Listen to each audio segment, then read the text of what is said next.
what I wanted to do tonight is I wanted to kind of wrap up and finish where we were last week. Talking about building an organization, building a solid, strong organization that will eventually bring you income that will do two things. It will bring steady income for long periods of time that you can count on, that you're not always out there personally selling at some point in time in your career.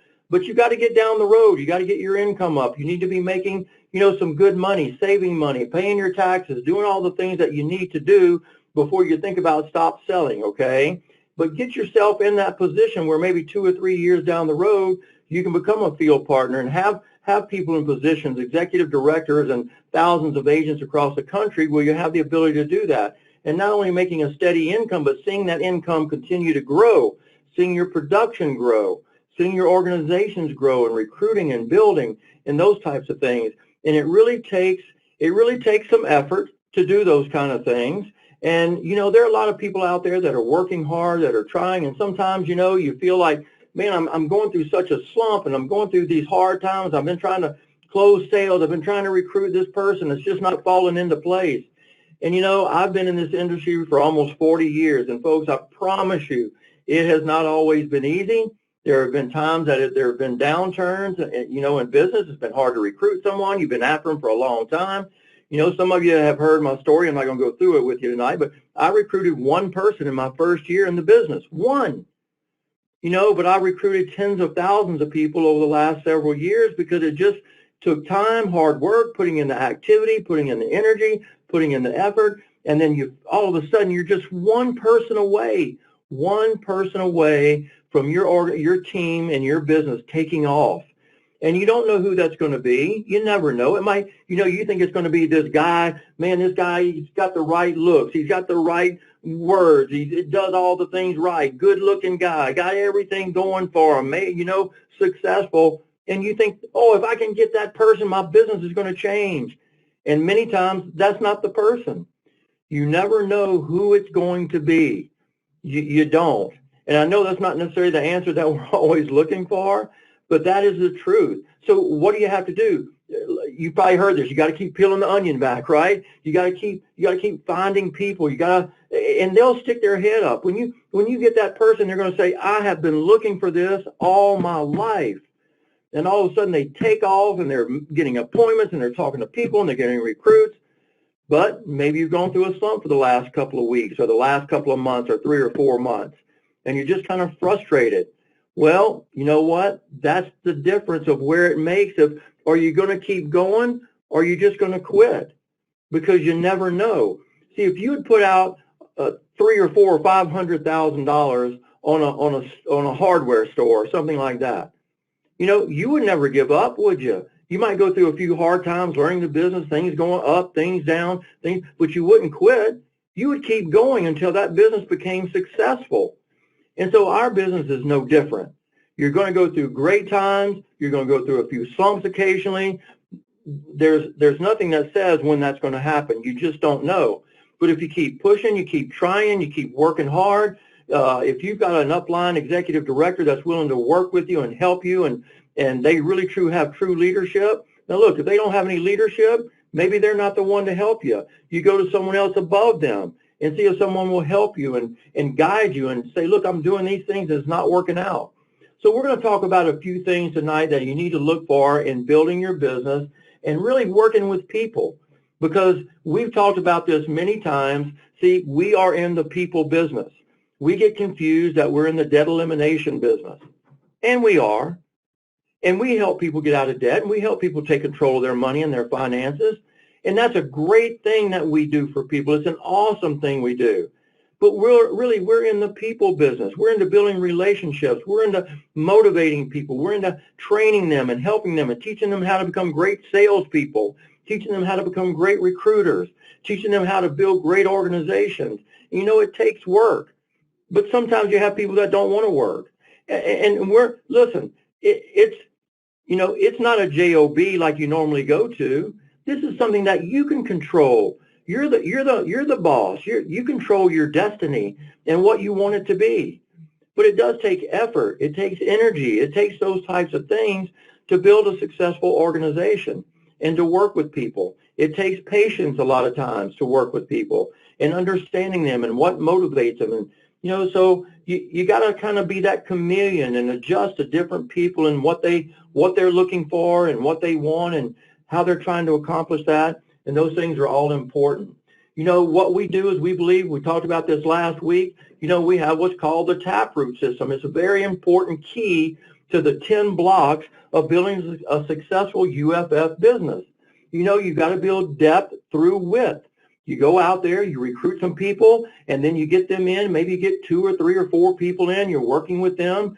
One of the most important things to do is drive down through those people. We talked about that. You've got to get that new recruit a recruit. We've got an old saying, a new recruit's not a recruit until they have a recruit. And so that kind of locks them into the business. So your job is to do a couple things when you get that new person. Get them to set an appointment, do an analysis, close a sale, and then talk about the opportunity that they have. Hey, would this be something that you think you might be interested in sharing with other people?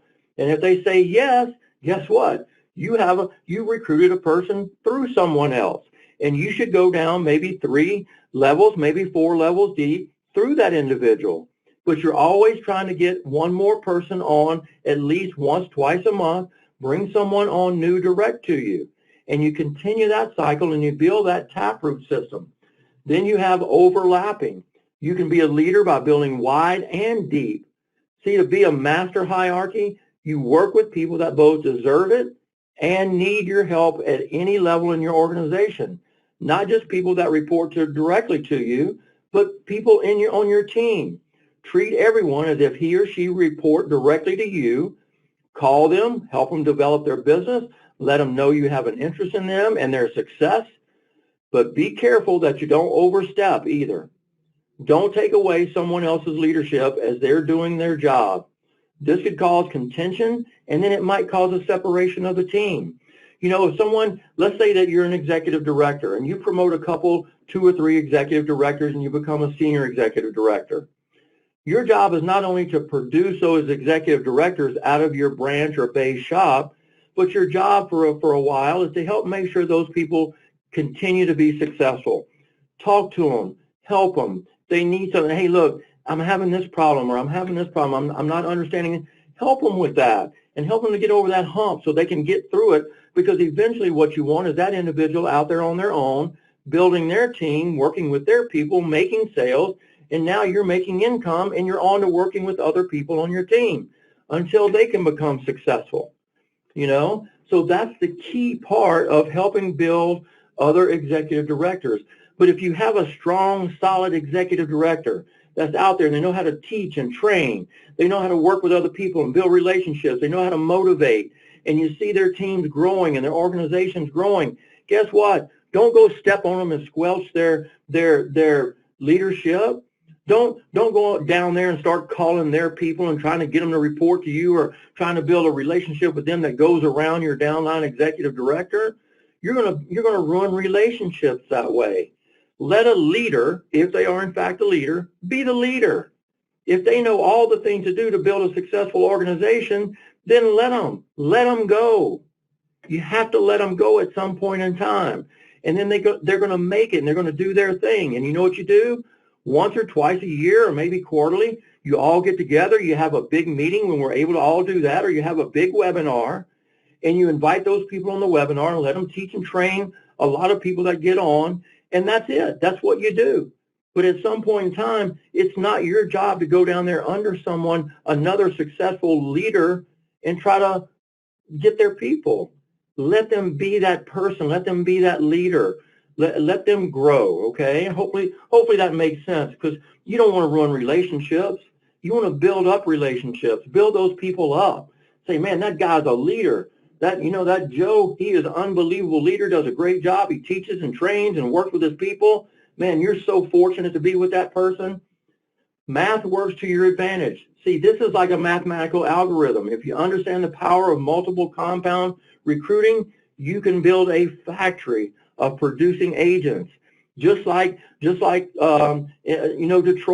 they have a factory and they go through the assembly line, and what you have is you have people coming in you're training them, you're teaching them, you're helping them make sales. They're going through the factory, they're going through the assembly line, and then they come out an executive director, and they come out and you work with them a little bit more to make sure, just like a car, you make sure all the squeaks are out of it, you make sure everything's good and tight and the doors close good.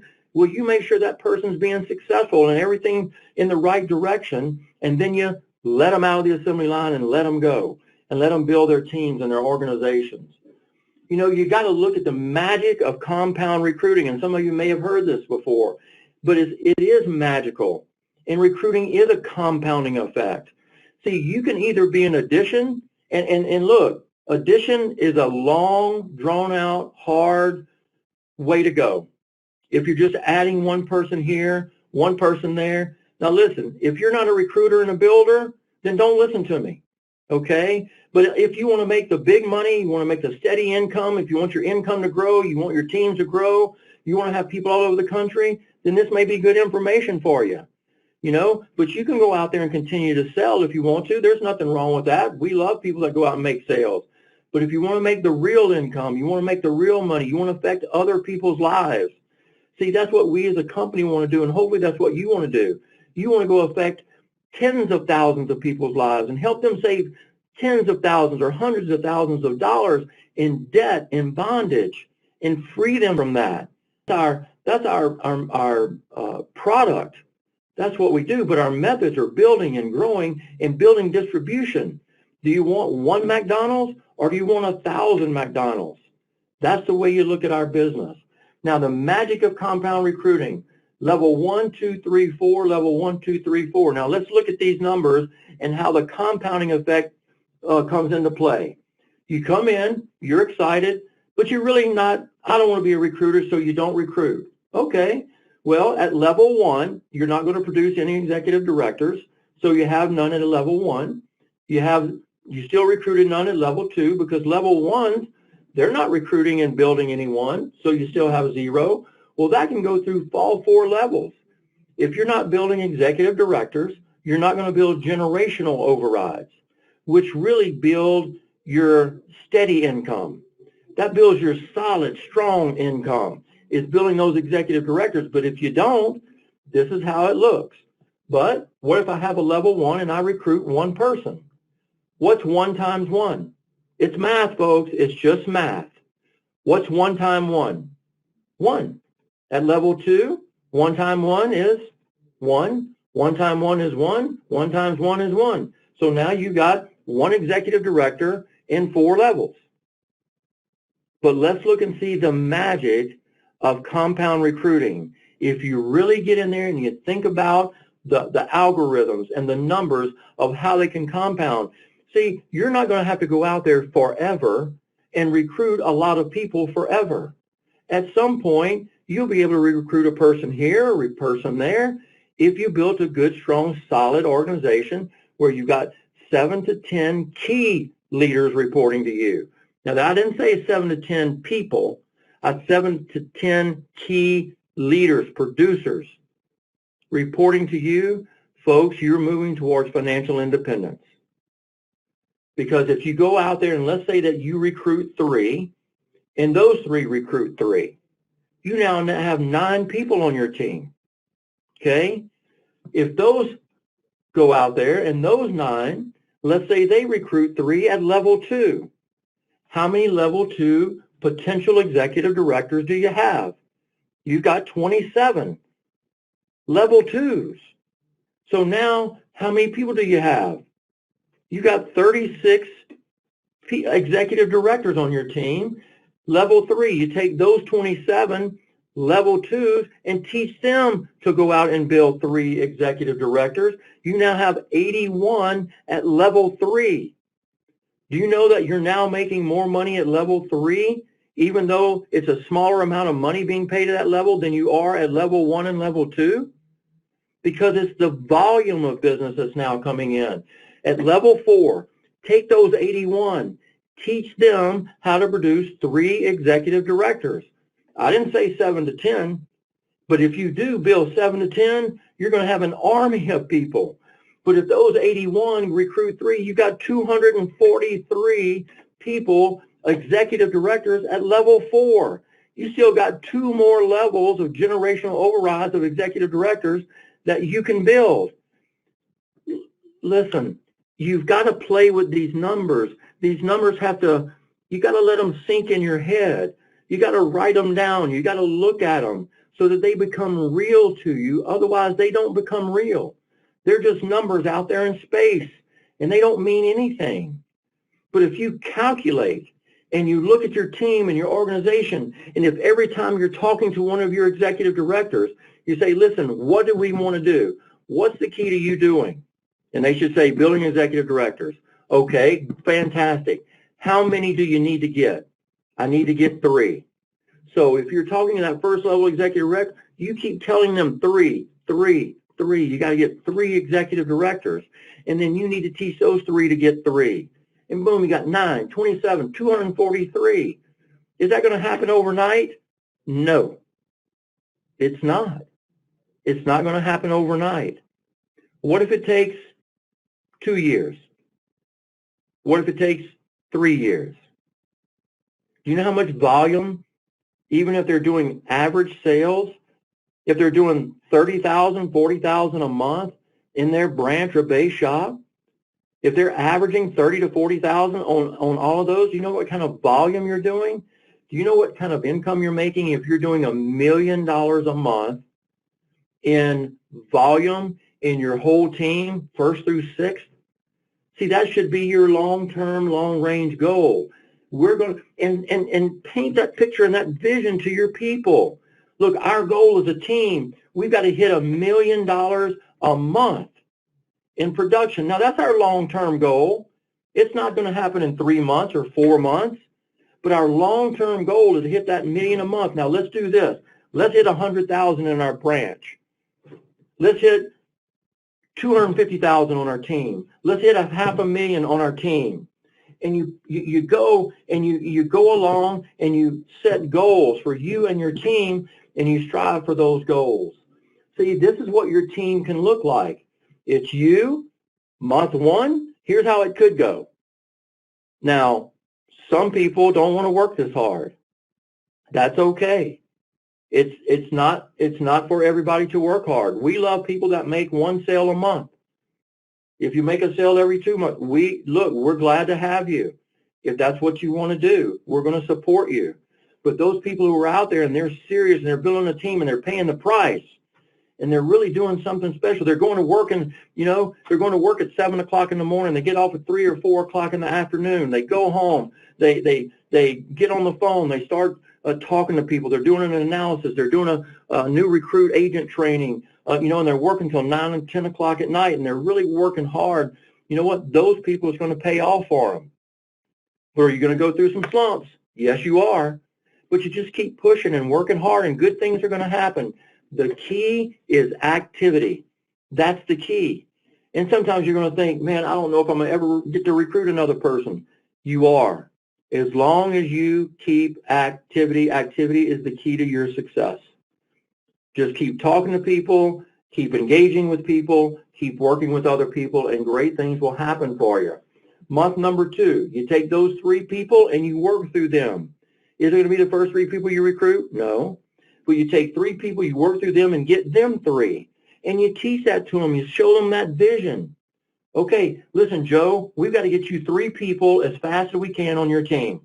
Okay, Billy, we got to get you 3 people on your team as fast as we can. Okay, Mary, we got to get you 3 people on your team as fast as we can. Now, what do? They start building, they start working and training and teaching. Guess what's starting to happen? Sales. Guess what follows sales? Money. Automatic deposits into your checking account, right? Then month 2, month 3, you're teaching those people at level 2 to go get 3. Month 4, you get them to get 3. In 6 months, you got those 200 and something people within maybe 6 to 12 months. Is it possible? Absolutely. Absolutely. I can name you 4 or 5 people right now. One that's already there, which is Tom Keener. We got 2 or 3 so close it's scary. We got another 2 or 3 that are within 2 or 3 months from that. Folks, it's happening.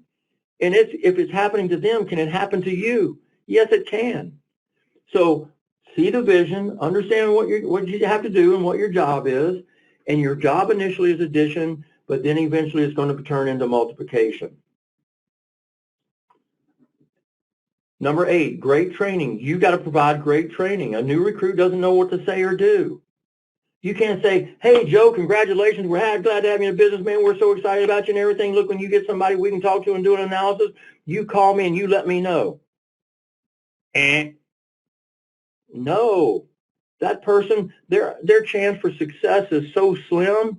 Look, you got to talk to them, and maybe it's on the phone because we're having this pandemic, but you teach them what to say, how to say it, how to get an appointment. You teach them how to do an analysis because they have to do 2 training sales, right? You're going to teach them how to do an analysis, do the presentation, close a sale. You work with them through that process, but you got to teach them what to say to get that first appointment. You see, part of the system is great training, not good training, great training. This provides for a much higher level of success for people. See, many people fail because they're left on their own. Why are they left on their own? Because sometimes we may have executive directors that don't understand. They come in and they think because someone else comes in and they're a go-getter and they become an executive director, number one, they think they did it. Well, you didn't. That person was a go-getter. They probably did most of it on their own.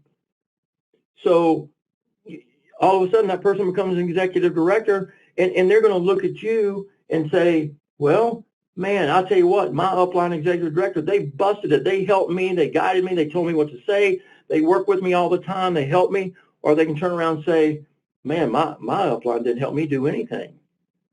But yet we want the respect and everything that comes with helping someone, but we don't. You have to engage. You gotta be willing to help other people. Don't let them fail. Help them to succeed. Who's responsible for the training system? You are, as an executive director. Accountability and praise. Brag on people. Pat them on the back. Tell them how good they are. Tell them what a good job they're doing. Hey, we appreciate you being on the team. I tell people all the time, thank you for your business. I had someone ask me the other day, why do you say that? Because we appreciate your business. We appreciate your hard work. We appreciate you. You maybe have a full-time job and you come home and you do 2 or 3 presentations and you recruit another person and you're putting in 60, 70 hours a week trying to build your business. Man, we appreciate that. Thank you for that hard work. That's what we mean. Setting and achieving goals. You got to give people expectations. You can't just say, hey, let's go do something. That doesn't mean anything to people. Man, you got to give them goals, something to shoot for. Make sure the new recruit is familiar with the back office. I'm not going to get into all that, but make sure they know that the videos are there. Make sure that, like what John showed tonight, make sure that they know that that's there. You got to go in and play around with it and look at it and all that kind of stuff, but make sure they know what their back office is and how it operates and how it works and all the great information that's back there. See, Matt gets stuff every day of people wanting to do videos and do this and do that. And folks, the company has spent a significant amount of money on professional videos and professional tools. And you don't have to go create anything. It's all there, professionally done. It's all right there. Teach your people where that information is accessible. Number 9, spinning plates. Spinning plates, that's really when you become maybe a managing executive director possibility, but when you become a field partner, see, your job this whole time, and it will continue to be as a field partner for a pretty good while, but your job has been to do what? Build and promote other executive directors. Do you have to build a base shop and make sales and recruit and build other? Absolutely. Remember, you need to work a little while with those new executive directors, make sure they're kind of like new little babies out there. You got to take care of them. You got to give them baby food until they can eat steak. When they can eat steak, let them go. As a field partner, your job is going to become, eventually what it's going to become is spinning plates. See, the key to building a super hierarchy is understanding where am I at in my business. Now, some people will get to field partner, unfortunately, and they'll get the title. They'll get titleitis. They'll kick their feet up and they'll think that they've arrived. And all of a sudden, their business starts going down. Their income starts going down. And the next thing they know, they're not making the same $40,000 a month, $30,000 a month. They're making $10,000, $7,000, $5,000, and they can't figure out what it is. I thought I made it. I was a field partner. You quit too soon. You quit too soon. You kicked your feet up a little bit too soon. But what your job can become is really when it gets fun. And that's spinning plates. You ever seen those sticks of people put a plate on and they start spinning that plate and they get another one, they spin the plate, they get another one. The next thing you know, they got 12 or 13 plates spinning, and they go back and they spin the first and second, third, and they go back, and that's what your job is to do. That means as a field partner, you're working primarily with your executive directors. You're holding big events, you're holding big meetings, big trainings, you're inviting them in to speak and do training for your whole organization. You're doing special recognition for them. You're getting them trophies and awards, and you're doing that. Folks, I would never wait for corporate to sit around and wait for them to recognize my people. Never. I wouldn't. Now, that's me, okay? I would go do it. Man, if somebody becomes a senior associate, I'd be on the phone. I'd hold a phone call and say, listen, we got 3 senior associates that got promoted this month, and recognize them. Look, we're going to do our best to do recognition, but it's mostly going to be for executive directors and above. But never wait for someone else to recognize your people. That's your team you're trying to build. Give them recognition, motivation. You know, listen, you need to know where to get plaques and trophies or something simple. I mean, listen, you can spend $15 on something. Call me. I'll tell you where to go and go get it. You can order them online on the store, on the U-Shop. $15 for a little frame and a certificate. And that will make you so much money, it'll be ridiculous, because people are not being recognized. They don't get recognized at their job. Nobody gives them a pat on the back. What is your role when working with your downline executive directors? Well, continue to help and motivate your newly promoted executive directors. Be careful, again, not to steal their thunder. Make sure they have what they need to be successful, to train others, how to close sales, how to recruit. Once they become self-sufficient, that means they're a leader. They know how to train, they know how to recruit, they know how to build, they know how to do everything. Why would you spend a lot of time with them or their people? I've been in 40 years. I don't know why you would do that. Okay? It doesn't make building sense to do that. If they're self-sufficient, you just spin the plate. You praise them, you congratulate them, say, hey, is there anything I can do to help you? You hold meetings, you let them speak at your meetings and do training for your team, because they're a stud. You want your people to hear them. They're making money, they're recruiting. Okay? Number 10, 90-day madman cycles. We kind of touched on this a little bit last week. You see, you can do just about anything every 90 days. You can do about anything. Listen, hard work never killed anybody, and you can do anything for 90-day cycles. You make up your mind. Here we are approaching December the 1st. December, January, February. Look, I'm going to take the last month of the year. I'm going to take the first 2 months of the year, and I am going to do everything I possibly can. Here we are in December, one of the hardest months that we have in this industry to make sales and to recruit, at least to make sales. You need to determine, I don't care what that says, I'm going to go do it. I'm going to go out and I'm going to make X number of sales. I don't care what it says is the hardest month. I'm going to prove that wrong. I don't accept that. I don't accept that it's not a great recruiting month maybe. I'm going to go recruit 10 people, 5 people, whatever it is, 1 person, whatever it is. January, I'm going to move into the new year with momentum. I'm going to go have sales going. I'm going to have presentations I've given, analysis I've done. So when I get into January, I'll have sales to close. I'll have people to follow up on to do recruiting and get them on board. Then when February comes, man, I got the real big momentum going. And man, I go into February and I'm setting records during the month of February. Around February the 20th, I start thinking I got March the 1st coming. What am I going to do the next 90 days? Am I going to take a break? Am I going to take a breath? Am I going to relax? I'm going to go take 2 weeks. I need to take 2-3 weeks off. I'm going to relax. I've really been busting it for 90 days. You can. Or you can say, listen, I can commit to another 90 days. I need to take my organization from doing $30,000 a month to $60,000 a month. And I can do that over the next 90 days. And I'm going to look at that next 90 days as a brand new 90 days. Not another 90 days, a brand new 90 days. A madman cycle. Not a also ran cycle. Not a average, I want to be average cycle. I want to be somebody cycle. I want to do something special cycle. And I do it for 90 more days. And the next thing you know, you've done it for 4 90-day cycles and a year's come and gone. And the next thing you know, your whole team's doing $250,000, $300,000 of volume. And you're going, man, I don't remember how I got here. I just put my head down and I worked hard. Have 4 90-day madman cycles, 90-day cycles of explosion.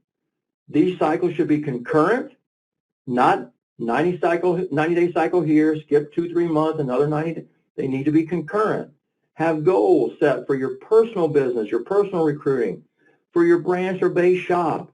Talk to your team about, here's your goals. Bill, here's your goals. Look, you need to do this many appointments a week. You need to give this many presentations. You need to recruit this many people. Sit down with a piece of paper, write the people on your team that you think are going to do something, and write down their goals, and then call them and talk to them about it. And say, look, here's your expectations. Here's the things that I need you to do so you and our team, don't just say our team, but so that you and our team can achieve our goals and that you can become an executive director, Bill. Develop 1 to 3 leaders every 90 days. Every 90 days, promote at least a managing director, 3 managing directors, or 3 executive directors, or 1 executive director, 2 managing directors. Some form of that. Promote and build leadership. See, it's designed for those who want to build super hierarchies. The madman cycles, only if you want to build a super hierarchy. Not everybody does, but some people do. And if you're asking how to do it, these are one of the key building blocks of doing that. See, what is your goal as a branch? You need to develop a base shop that does between $100,000 to $150,000 a month. Oh my gosh, Steve, I mean, I just did 30. I didn't say next month. Over the next several months, build a base shop that even though you might produce 1 or 2 executive directors, that you can still build your base shop or branch back up to $100,000 to $150,000. Guess what will happen? You will build more executive directors. Next thing you know, you got X number of senior executive, you're a senior executive director, you're a managing executive director, and you're a field partner. Next thing you know, you got $500,000 a month in volume. Next thing you know, you're doing $1 million a month in volume. Do you know how much money that you're making? Do you know that you can be on the road to financial independence? That means nobody can ever put their thumb on you again and control you. You have control of your destiny. Isn't that what we want as human beings? To be in control of our own destiny and our future? See, you want to push for an eventual team production of that 500,000 to $1 million, and that should be in your brain all the time. I want to wrap up on this. Leadership. United Financial Freedom, we need more leadership desperately. We need people to really stick their head up and say, listen, I'm going to make a difference. I want to be a leader. I want to help put this company on the map. I want FEP points.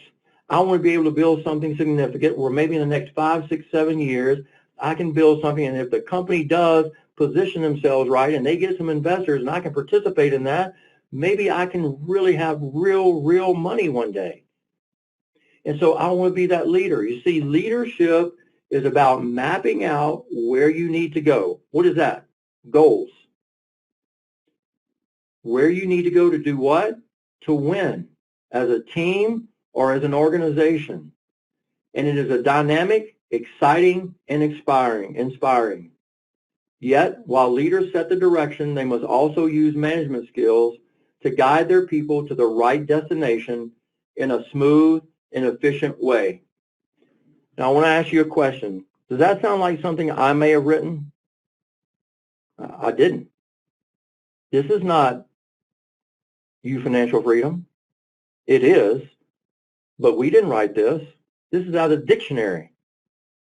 This is out of the dictionary. This is what the dictionary says leadership is. Does it not sound like we do? Does not sound like what we should be doing to create leadership? Give people a vision, give them goals. You should lead with a dynamic, exciting, be inspiring to other people. Set the direction that they must also use management skills to guide people, help them to the right destination in a smooth and efficient way. Man, that's a great definition of leadership. And there are many, but this is a great one. So last night, I love The Voice, okay? I'm watching The Voice, and they have Usher on there, Usher. They have Usher on there, and if you don't know who Usher is, I don't know what cave you've been hiding in, but Usher on there, and he made so many great statements. I wish I would have written them all down, but there was one statement that he made. Listen, I got chills right now. One statement that he made that was so powerful. He said, "Pressure can make diamonds or bust pipes." Man, that hit me like, it hit me square in the mouth. Pressure can make diamonds or bust pipes. I have found out recently that is so true, that sometimes it just busts pipes. But for some people, they take the pressure, they take the challenge, they want to be a leader, they're willing to pay the price and go the extra mile and make diamonds out of that pressure. What do you choose to do with it? Do you going to let it bust pipes? Are you going to let it bust you mentally, physically? Or are you going to let that build diamonds and build something of significance?